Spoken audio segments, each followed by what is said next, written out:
Hi friends, জল ডিপার্টমেন্টে কর্মী নিয়োগের নিয়োগ বিজ্ঞপ্তি বিজ্ঞপ্তি প্রকাশিত হলো 2024-এ ন্যাশনাল ইনস্টিটিউট অব হাইড্রোলজি থেকে নোটিশটি পাবলিশ করা হয়েছে। আচ্ছা, a government of India society under ministry of Jal Shakti department of water resource department থেকে নোটিশটি পাবলিশ করা হয়েছে। তো অ্যাডভার্টাইজমেন্ট নোটিশ তোমাদের বলা হচ্ছে জল ডিপার্টমেন্টে বিভিন্ন পদে কিন্তু তোমাদের নিয়োগ করা হচ্ছে। এখানে নিচে দেখে দেখো তোমাদের পোস্টগুলো কিন্তু মেনশন করা রয়েছে, পাশাপাশি তোমাদের স্পেস স্কেলও মেনশন করে দেওয়া আছে, ভ্যাকেন্সি থেকে শুরু করে সমস্ত কিছুটাই আছে। তো এক এক করে সবটাই আমি বলে দেবো। তো ফার্স্টে আছে তোমাদের দেখো সিনিয়র রিসার্চ অ্যাসিস্ট্যান্ট পদের জন্য তোমাদের কিন্তু নেওয়া হচ্ছে।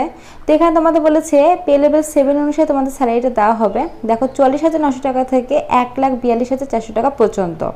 এখানে টোটাল ভ্যাকান্সি তোমাদের রয়েছে 3টা, ক্যাটাগরি ওয়াইজ কিন্তু ভাগ ভাগ করে দেওয়া আছে। তারপরে না হচ্ছে তোমাদের টেকনিশিয়ান গ্রেড 3-তে এখানে তোমাদের পে লেভেল 3 অনুসারে তোমাদের স্যালারি দেওয়া হবে 21,700 টাকা থেকে তোমাদের 69,100 টাকা পর্যন্ত। এখানে টোটাল ভ্যাকান্সি রয়েছে 3টা। লোয়ার ডিভিশন ক্লার্কেও নেওয়া হচ্ছে পে লেভেল 2 অনুসারে তোমাদের স্যালারি দেওয়া হবে 19,900 টাকা থেকে তোমাদের দেখো 62,200 টাকা পর্যন্ত। তারপর টোটাল ভ্যাকান্সি রয়েছে 5টা, ক্যাটাগরি ওয়াইজ ভাগ ভাগ করে দেওয়া আছে। আচ্ছা, তারপরে আছে স্টাফ কার ড্রাইভার না হচ্ছে এখানে পে লেভেল 2 অনুসারে তোমাদের স্যালারি দেওয়া হবে 19,900 টাকা থেকে তোমাদের কিন্তু 63,200 টাকা পর্যন্ত। এখানে 2টা ভ্যাকান্সি রয়েছে। তো প্রত্যেকটার ক্ষেত্রে কিন্তু দেখো ক্যাটাগরি ওয়াইজ ভাগ ভাগ করে দেওয়া আছে তোমাদের ভ্যাকান্সিটা এবং তোমাদের পে লেভেলটা মেনশন করা রয়েছে। এজ লিমিট বলেছে ফার্স্টের পোস্টের ক্ষেত্রে 30 বছর পর্যন্ত তোমরা অ্যাপ্লাইটা করতে পারবে, আর সেকেন্ড এবং থার্ড পোস্টের জন্য 18 থেকে 27 বছর পর্যন্ত তোমরা অ্যাপ্লাইটা করতে পারবে। আর 4 নম্বর পোস্ট যেটা রয়েছে সেটার জন্য তোমরা কিন্তু 25 থেকে 40 বছর পর্যন্ত তোমরা আবেদনটা করতে পারবে। তো এই বয়সের উপরে তোমরা কিন্তু বয়সের ছাড়টা পেয়ে যাবে। তোমরা যারা এসটি, এসসি, ওবিসি যেমন প্রত্যেকটা বয়সের ছাড় পেয়ে থাকো প্রত্যেকটা ফর্ম ফিল আপের ক্ষেত্রে, এই ক্ষেত্রেও কিন্তু পেয়ে থাকবে।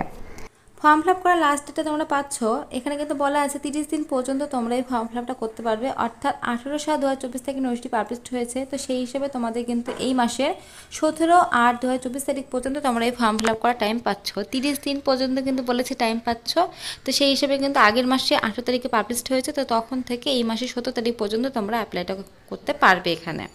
আচ্ছা, এবার কী কী কোয়ালিফিকেশন সেটা এবার বলে দিই। কী কোয়ালিফিকেশন রয়েছে, কীভাবে ফর্ম ফিল আপ তোমরা করবে। তো ফার্স্টেই বলে দিই 4 নম্বর পোস্টটা রয়েছে স্টাফ কার ড্রাইভারে তোমাদের না হচ্ছে 8 পাস থাকলে তোমরা এখানে আবেদনটা করতে পারবে। আচ্ছা, তোমাদের হেভি মোটরস এবং ভেহিকেল মোটরসে তোমাদের কিন্তু লাইসেন্স থাকতে হবে এবং তোমাদের 3 বছরের এক্সপিরিয়েন্স থাকতে হবে, আর তোমাদের ওয়ার্কিং নলেজ থাকতে হবে ইংলিশ এবং হিন্দির উপরে। তো এই সমস্ত কোয়ালিফিকেশন থাকলে কিন্তু তোমরা এখানে আবেদনটা করতে পারবে স্টাফ কার ড্রাইভারের জন্য। আচ্ছা, এর পরের পোস্টটা কী আছে সেটা তোমাদেরকে বলে দিই। পরের পোস্টটা চলো, লোয়ার ডিভিশন ক্লার্ক। আচ্ছা, লোয়ার ডিভিশন ক্লার্কের জন্য তোমাদের কিন্তু উচ্চ মাধ্যমিক পাস হতে হবে। উচ্চ মাধ্যমিক পাস হলে তোমরা কিন্তু আবেদন করতে পারবে এবং এর সঙ্গে কম্পিউটারে তোমাদের নলেজ থাকতে হবে, অর্থাৎ কম্পিউটার সার্টিফিকেট এবং টাইপিং স্পিডটা থাকতে হবে। তাহলে তোমরা কিন্তু এখানে আবেদনটা করতে পারবে লোয়ার ডিভিশন ক্লার্ক, যেটা 3 নম্বরে তোমাদের রয়েছে। আচ্ছা, এরপরে আছে টেকনিশিয়ান গ্রেড 3-তে।